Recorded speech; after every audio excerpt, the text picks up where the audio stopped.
గెలవాలనే కోరుకుంటా. Okay. So రీసెంట్గా కూడా మన తెలుగు అబ్బాయి నితీష్ కుమార్ సో చాలా హైప్ వచ్చింది తను ఆడే బ్యాటింగ్లో కానీ లేకుంటే బౌలింగ్లో కానీ. సో అద్భుతమైన ప్రదర్శన తను చూపిస్తున్నాడు. సో మీరేమంటారు నితీష్ కుమార్ గురించి? మీరు సూపర్ ఆల్రౌండర్, అన్డౌటెడ్లీ ఛాన్సులు వచ్చినవి ఈ ఇయర్లో ప్రూవ్ చేసుకున్నాడు. సో ఎంగేజ్, చాలా టైం ఉన్నది, డెఫినెట్గా ఇండియాకి ఆడతాడని అనుకుంటున్నాను. ఆడాలి అని మనస్ఫూర్తిగా కోరుకుంటున్నాను.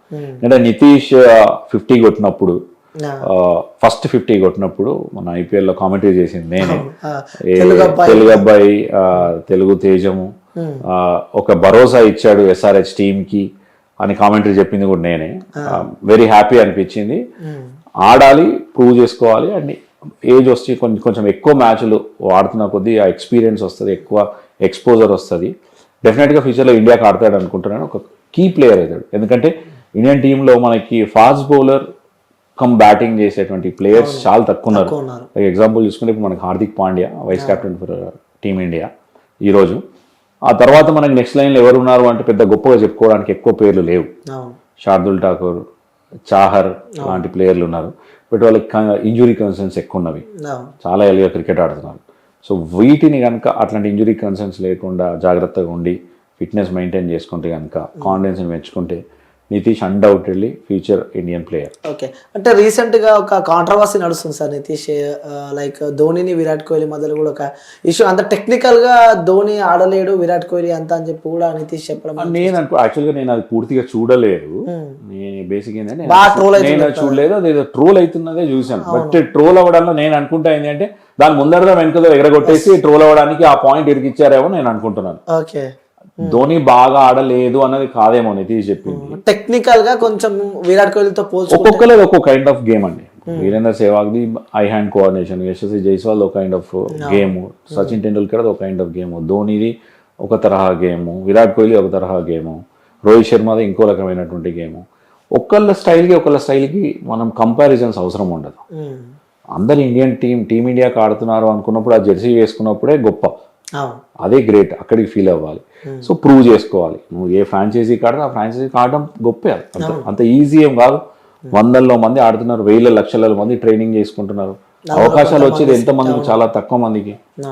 150 కోట్లలో ఇండియన్ టీంకి ఆడే 11 మంది 15 మందిలో ఒకళ్ళు కావాలని అంటే అంత ఈజీ కాదు కదా. ఎంత శ్రమ ఉండాలి, దాని వెనుక ఎంత కష్టపడాలి, at the same time in టైంలో ఛాన్సులు రావాలి, దాన్ని ప్రూవ్ చేసుకోవాలి, టీంలో ఉన్న ఆడడానికి అవకాశం రావాలి.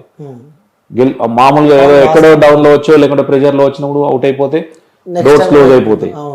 దాన్ని ఆ ప్రెజర్ని బీట్ చేసి ప్రూవ్ చేసుకోవాలి అనేది అంత ఈజీ కాదు కదా. అంత పెద్ద ఉన్న మనం ఊరికైనా కూర్చొని ట్రోల్ చేయడానికి వీళ్ళ దగ్గర అది లేదండి, వాళ్ళది అన్నారు, వీళ్ళు అన్నారు అని చెప్పి చెప్పడం చాలా ఈజీ.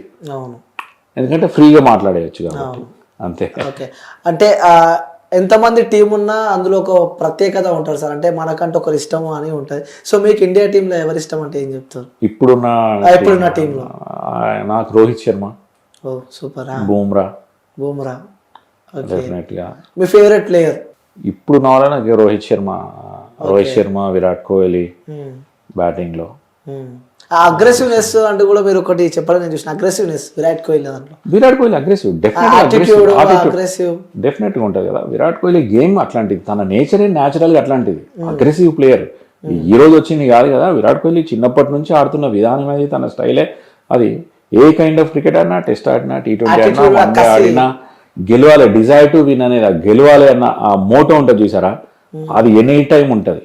అంతేనా మన ఆర్సీబీ చూడండి, ఛాన్సెస్ లేవు అని అన్నారు, ఎక్కడ దాకా వచ్చారు. బికాస్ ఆఫ్ ఎందుకోసం వచ్చారంటే అంత పంప్డ్ అప్, అంత మిగిలిన టీం మెంబర్స్ కూడా అంత కాన్ఫిడెన్స్ ఇస్తాడు.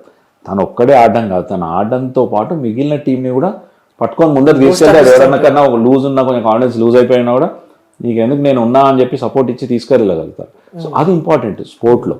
ఎందుకంటే సింగిల్గా ఆడే స్పోర్ట్ కాదు. బ్యాడ్మింటనో టెన్నిసో అనుకోండి, సింగిల్గా ఆడిపోతారు, వాళ్ళ మీదనే డిపెండ్ అయిపోయి ఉంటారు. ఇది అట్లా కాదు కదా. 11 మంది కలిసి ఆడాల్సింది. ఒకళ్ళు బౌలింగ్ చేయాలి, ఒకళ్ళు బ్యాటింగ్ చేయాలి, ఒకళ్ళు ఫీల్డింగ్ చేయాలి, ఒకళ్ళు కీపింగ్ చేయాలి, ఒకళ్ళు క్యాచ్లు పట్టాలి. సో అందరూ కలిసి చేస్తేనే సక్సెస్ వస్తుంది. ఒకళ్ళ వల్లనే ఏదో ఆ ఒక్క సిచ్యువేషన్ తోటే మ్యాచ్ అయిపోయిందంటే కొన్నిసార్లు జరగవచ్చు, కానీ దాని వల్లనే మొత్తం పోయింది అంటే కష్టం. డెఫినెట్గా అందరు కలిసి ఆడాలి, అందరు కలిసి ఆడితేనే, అందరు కలిసి పర్ఫార్మెన్స్ ఇస్తేనే రిజల్ట్స్ అనేవి కూడా వస్తుంటాయి. అవును. టఫ్ సిచ్యువేషన్స్లో బయటికి వస్తుంటారు.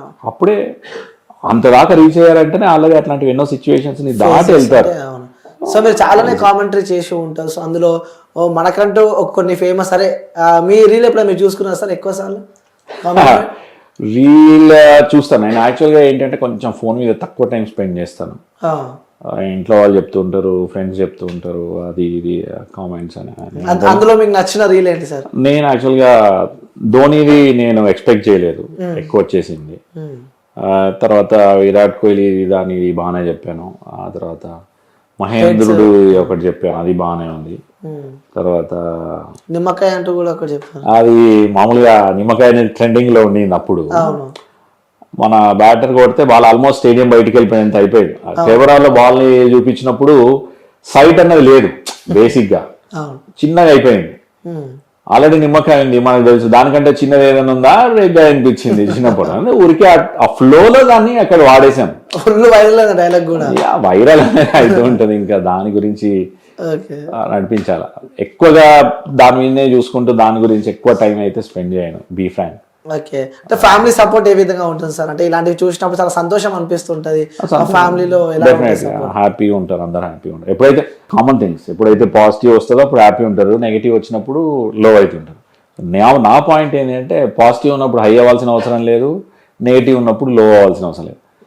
మన జాబ్ ఏంటి, కామెంటరీ చేయాలా, మనకు వాళ్ళు ఇచ్చిన ఫ్రీడమ్ ఏంటిది, ఇవి ట్రెండింగ్ ఆడుకుంటారా, ఎట్లా చేస్తారో చేయండి, మీ వెనుక మేమున్నా, వాళ్ళు ధీమా ఇచ్చారు, మన దగ్గర ఉన్న స్టఫ్ని మనం బయట పెట్టాము, అది ట్రెండ్ అయింది.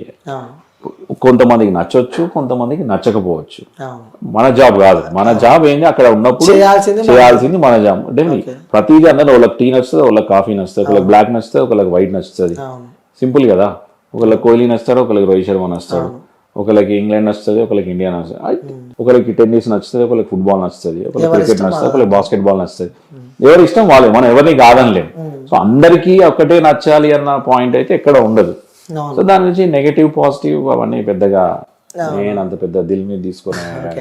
అంటే చాలా మంది స్టార్ స్పోర్ట్స్ వదిలిపెట్టి మరి కూడా జియో టీవీలో కూడా కేవలం తెలుగులో చూడడం జరిగింది.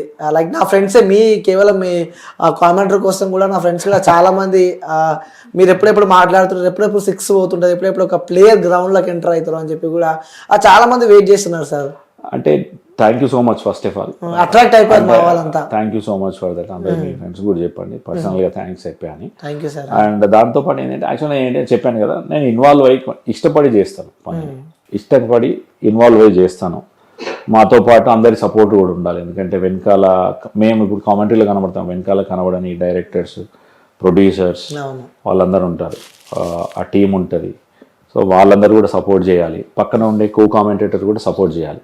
అందరు కలిసినప్పుడే ఆ అవుట్పుట్ అనేది కూడా వస్తుంది. ఓకే, అవన్నీ కూడా కంబైన్డ్గా చేయాలి. గుడ్ చెప్పాను, ఏదైనా డెఫినెట్గా ఇష్టంతో చేయడం వల్ల బెటర్ అవుట్పుట్ వస్తుంది అనేది నా థింగ్.